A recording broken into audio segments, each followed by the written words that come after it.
Voyage dans l'univers. L'univers à la lumière des théories de création, hasard et chance, évolution, Big Bang, multiverse, le monothéisme et le polythéisme au plateau de la discussion. Vous trouverez des liens vers la version anglaise et également vers la version arabe. Nous allons à l'épisode numéro 22. Est-ce que l'univers a toujours existé?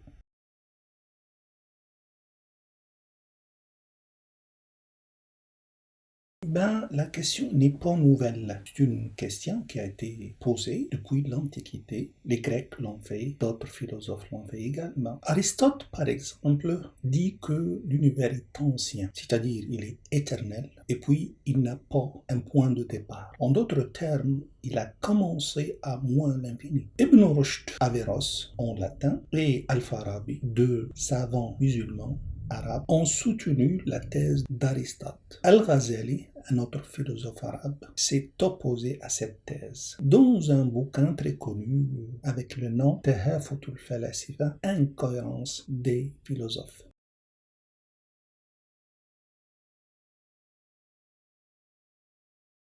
Alors, nous allons prendre un exemple de la vie courante. Supposons que tu veux faire une demande d'autorisation pour bâtir une maison, par exemple, ou bien une demande de démarrer une société, une demande d'importer des produits, toutes sortes de demandes. Alors, tu es allé à l'administration concernée et cette administration-là a dit, écoutez, moi, comme étant un responsable, j'ai pas de problème, je vais signer ça. Mais mon supérieur immédiat doit signer avant moi. Il doit donner son accord tout d'abord. Il se trouve que ce responsable, il est au niveau 16, c'est-à-dire il y a un responsable 15, 14 jusqu'à responsable 1. Alors, tu veux une autorisation pour bâtir une maison. Le premier, pour toi, c'est le numéro 16, a dit ok, mais je dois présenter la chose au responsable qui est mon supérieur immédiat, il doit approuver ça tout d'abord. Le responsable numéro 15 a dit moi aussi j'ai pas de problème, mais mon supérieur immédiat doit l'approuver tout d'abord. Le numéro 14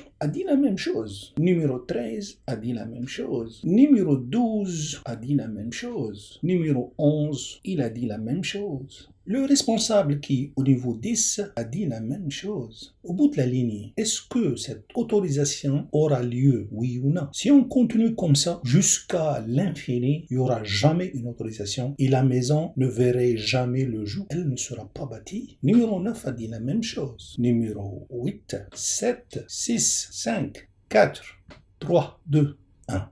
Le numéro 1, il n'a pas de supérieur. Lui, c'est le numéro 1. Alors, si le numéro 1 dit oui, bien sûr, le 2 va dire oui. Il l'a promis déjà. Le 3, la même chose, jusqu'au numéro 16. Et dans ce cas, tu auras ta permission pour bâtir ta maison. Alors, s'il n'y a pas un supérieur, numéro 1, qui n'a pas de supérieur, il n'y aura jamais une maison. Il n'y aura jamais une autorisation pour bâtir une maison. Alors, si l'univers existe actuellement, c'est certainement qu'il y a un responsable numéro 1 qui a autorisé que cet univers ait lieu. En d'autres termes, lorsque la succession des causes est infinie, l'événement n'aura jamais lieu. C'est-à-dire qu'il y a une cause numéro 1 qui n'a pas de cause. Chaque effet a une cause. Mais si on va aller jusqu'à l'infini, il n'y aura jamais un événement. Ce responsable numéro 1, appelons-le le créateur, appelle-le ce que tu veux. Au bout de la ligne, c'est lui qui a autorisé l'événement d'avoir lieu. Si le nombre de superviseurs est infini, l'événement n'aura jamais lieu. Il y a une cause qui n'a pas de cause. Et cette cause, elle crée des effets et elle n'a pas besoin d'une cause pour elle. Il n'y a pas d'effet s'il n'y a pas une première cause.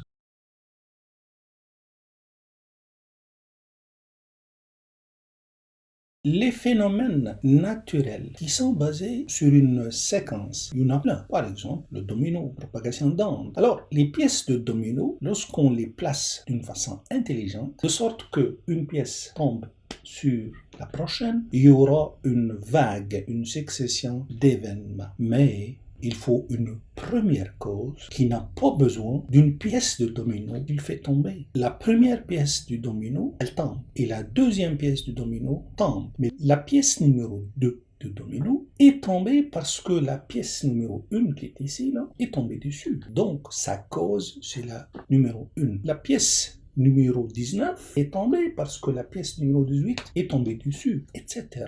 Pour la pièce numéro 1, la situation est différente. Ça, c'est la pièce numéro 1. Il y a un doigt qui a poussé la pièce numéro 1. Ce doigt-là, c'est la cause numéro 1. Elle n'a pas besoin de cause. Il n'y a pas une pièce qui est tombée sur ce doigt. Ça, c'est une première conclusion, une première observation. La deuxième observation, c'est que ce doigt-là est externe au système. Ce n'est pas une pièce de domino. Ce n'est pas de la même nature. C'est en dehors du système. Lorsque l'univers a démarré et des séquences de phénomènes ont eu lieu, comment ça démarre cet événement-là qui est l'univers? Il faut une cause externe à l'univers pour que l'univers commence. L'autre chose, lorsqu'on met les pièces de domino comme ça, et que lorsque celle-ci tombe là, elle ne touche pas celle-ci, donc celle-ci ne va jamais tomber. Et lorsque ils sont très proches, et cette pièce-là bouge un peu celle-ci, pièce-là, la deuxième là, elle ne va pas tomber parce qu'il n'y a pas assez de force pour tomber. Et donc, il y a quelqu'un intelligent qui a placé les pièces de sorte que l'une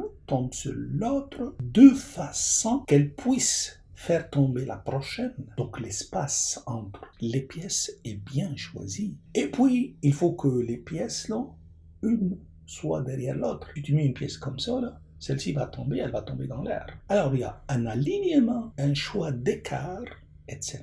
Alors, il y a des conditions pour que cet événement séquentiel aura lieu. Qui a fait cette organisation-là, ces conditions pour que l'expérience réussisse? C'est certainement celui qui a poussé avec le doigt la première pièce. Et donc, la première cause, qui est le doigt du domino, c'est certainement elle qui a organisé les dominos pour qu'ils tombent correctement et que la séquence aura lieu.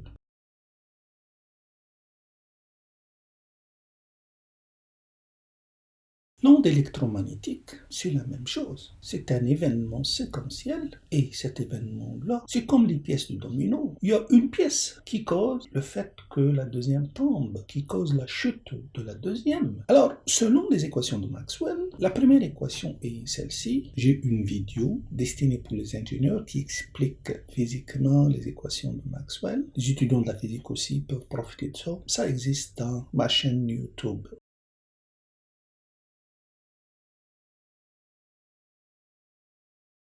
Alors, la première équation, c'est que le rotationnel, la chose qu'on voit à droite, le rotationnel de E, du champ électrique, donne naissance à un champ magnétique variable. On voit dans l'animation ici que le champ E, le vecteur qui est vert, il est tournant. La deuxième équation de Maxwell, c'est que le rotationnel du champ magnétique donne naissance à un champ électrique variable. Et le contraire est vrai. Lorsque le champ électrique varie, il va donner naissance à un champ magnétique tournant, qui a le caractère d'être tournant. La troisième équation de Maxwell dit qu'il y a un monopôle électrique. Il y a une charge, et de cette charge-là sortent un champ. Et ce champ-là est radial, il diverge. Si tu prends un proton, il a un champ radial. L'électron, il a aussi un champ radial, mais c'est un champ qui est rentrant, qui n'est pas sortant. Par contre, il n'y a pas un monopôle magnétique. Tu ne peux pas trouver nord tout court, ou bien sud tout court. Toujours il y a nord-sud. Et donc, le magnétique n'a pas le caractère d'être divergent. Alors, et je trouve que si tu peux faire de sorte que le champ électrique soit tournant,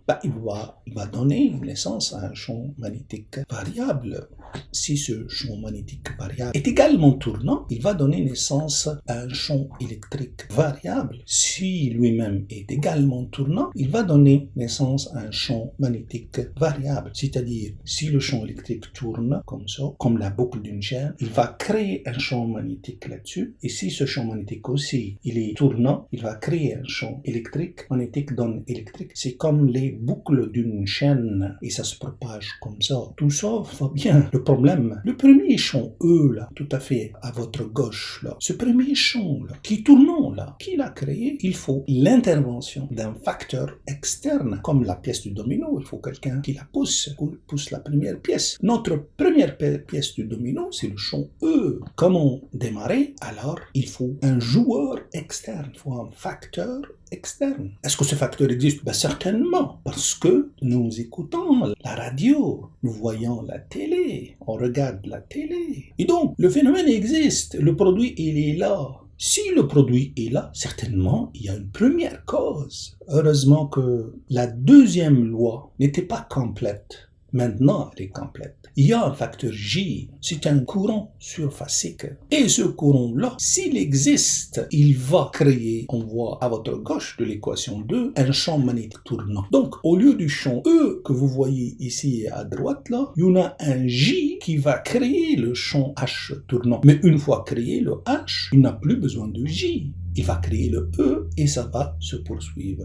Remarquez que le facteur J, c'est un courant. Il n'est pas de la même nature des champs électriques et magnétiques. Il est externe au système. Il n'est pas dans l'air. Il n'est pas dans le système. Il n'est pas dans l'univers. Il est où? Il est dans l'antenne. Les choses se passent de cette façon-là. La phase 1 donne naissance à la phase 2, à la phase 3, à la phase 4. Et c'est comme ça que ça se propage. Mais ça se propage jusqu'à quand? Jusqu'à ce que tu mettes une antenne réceptrice qui va collecter ce champ-là. Comment elle va le collecter? Toujours à travers l'équation 2. Il y aura un champ magnétique tournant qui tourne autour de la barre de l'antenne, et lui, il va créer un courant électrique J. Ce courant électrique J-là va être connecté à la télé, et c'est comme ça qu'on peut regarder la télé. Alors, une antenne, sa forme très simple, c'est que on a une petite batterie, on a une source électrique, là, et puis on a deux barres. Ça donne un champ E qui, comme ça, n'est pas tournant, hein. Mais on peut faire de sorte que le champ tourne un peu, il n'y a pas de problème. On va écarter ces bornes-là.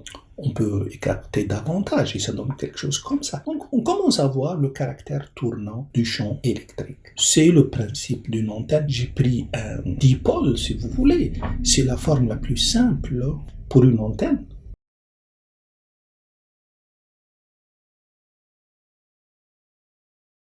De la même façon, l'univers est un phénomène séquentiel, et puis il y a une première cause qui n'a pas de cause, et cette cause est externe à l'univers. Elle ne fait pas partie de l'événement lui-même. Dans les années 20 du XXe siècle, il y avait un prêtre belge qui, en même temps savant, c'est un ami de Einstein, c'est le premier qui a dit que l'univers a un commencement. Alors, Georges Lemaître a publié une publication scientifique en 1927, et il parle de l'atome primitif. Il dit que l'univers a un commencement. Ça a commencé par une petite quelque chose qui a évolué après pour donner naissance à l'univers où nous sommes maintenant. Dans une entrevue radio, Fred Hoyle, un savant également, en rigolant, il a dit « Ah bon, on va l'appeler Big Bang alors ». Bien sûr, lui, il croit à ça, puis il a dit que voilà, on va l'appeler Big Bang. Et depuis ce jour-là, ça s'appelle Big Bang. Alors, le Big Bang, c'est le commencement. Donc, l'univers n'a pas toujours existé, n'a pas commencé à moins l'infini, mais il a commencé quelque part dans l'histoire.